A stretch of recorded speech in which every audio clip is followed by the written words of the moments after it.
2006 eu fui diagnosticado com câncer. Eu trocava o dia pela noite, usava cocaína, era empresário. Eu tirava livre por semana, mais de 20 mil reais.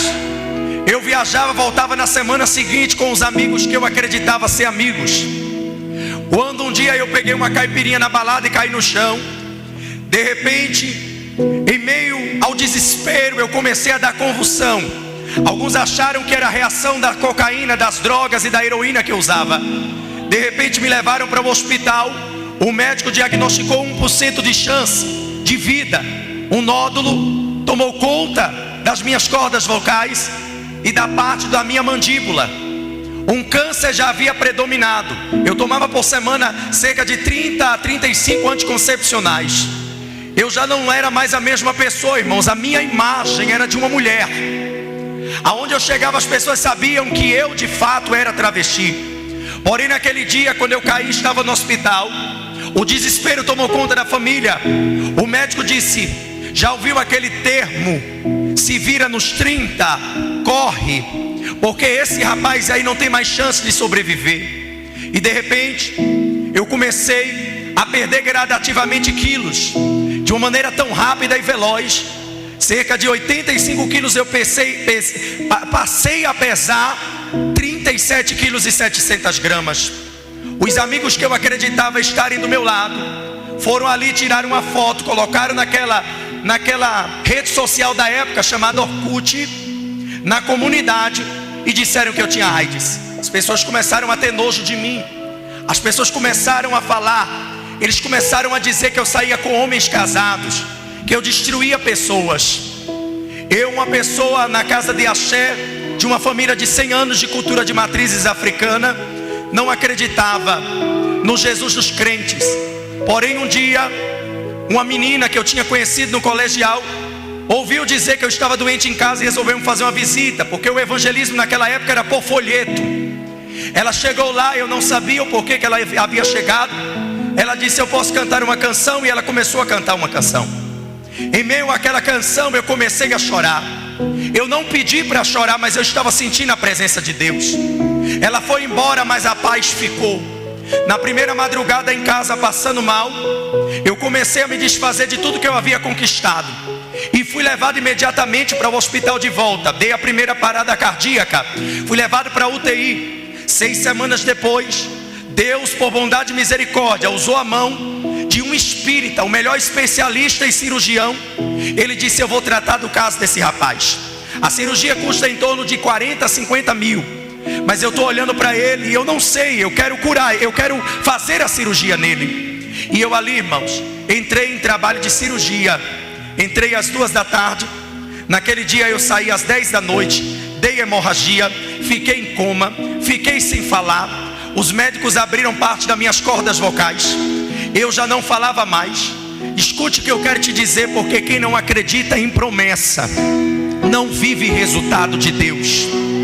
Eu não estou aqui porque gosto. Eu estou aqui porque uma força maior do que eu me tirou lá de dentro e disse para mim: querendo você ou não, eu te farei ser pregoeiro da minha palavra. Eu estava naquele dia na UTI. De repente o efeito colateral da anestesia geral passou.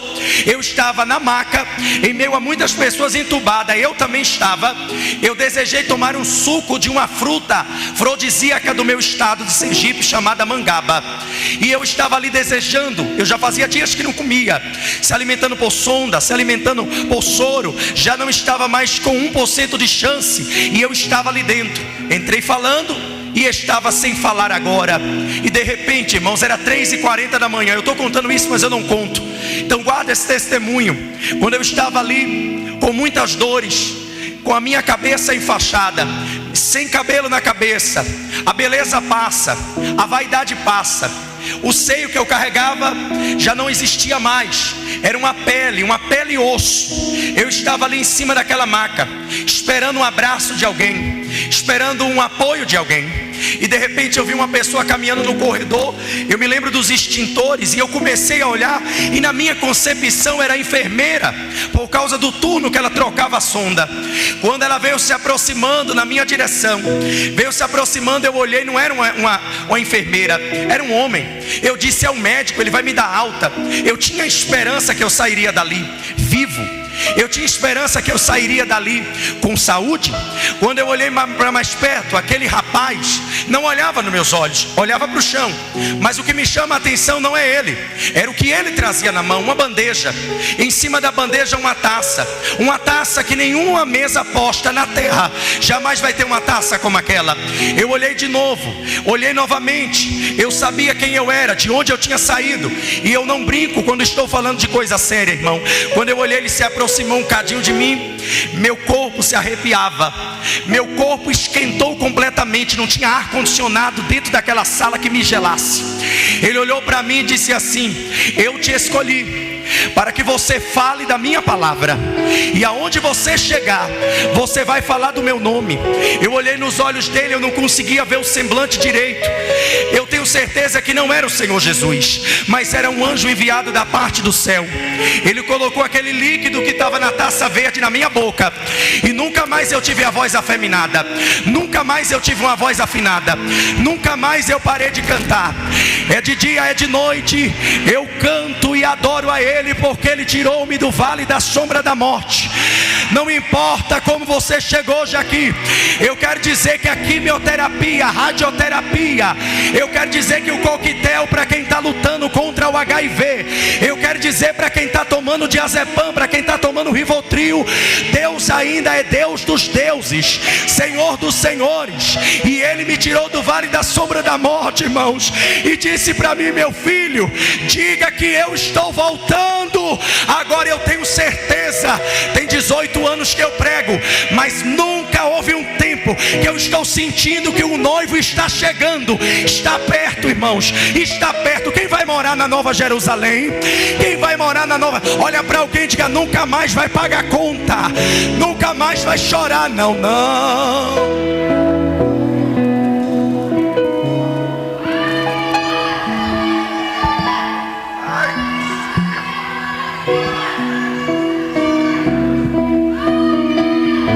Alguém que está do seu lado e diga para a pessoa: você tem fé para ver Deus agir na tua vida? Por causa dessa mulher, eu estou hoje aqui na presença de Deus. Por causa dessa mulher, eu me encontro hoje na presença de Deus. Foi ela que disse para mim: desejo dar, mas passa. Eu disse: como eu faço para sentir desejo por você? Ela falou: só encostar perto de mim que o desejo chega. Você não pode dizer que é ruim se você nunca provou. Eu não estou falando de desejo da carne, irmão. Você está me escutando que você não é bobo. Eu estou falando de promessa. Por que você está com medo de entregar a revelação que Deus colocou na tua boca? Por que você está com medo de Deus tirar pessoas do teu caminho? Pastor Albert, mas se Deus tirar, e agora o que vai ser de mim? O que vai ser? O que vai ser é que você não vai depender mais de ninguém que te humilha. Vai depender de Jesus. Você nunca mais será enganado. Pegue na mão de alguém, por favor, que eu já estou começando a ministrar, e diga: o céu tem mais, o céu tem mais.